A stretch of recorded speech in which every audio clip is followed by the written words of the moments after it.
In this tutorial, we will configure the Crawleo MCP server in Goose. First, open your browser and go to crawleo.dev. Sign into your account or create a new one if you have not already. Once you are logged in, head over to Dashboard and click on API keys. Now, create a new API key by giving it a name and copy this API key. Make sure to save it somewhere safe. Now open Goose, click on Extensions.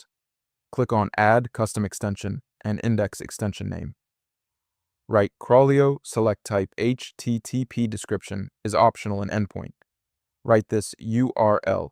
In the header name, write authorization and value bearer. Space and paste your API key. Now click on Add and then click on Add Extension. Now it should say Successfully Added Extension. Now go home and let's test it. And here it is, Crawleo MCP working in Goose AI.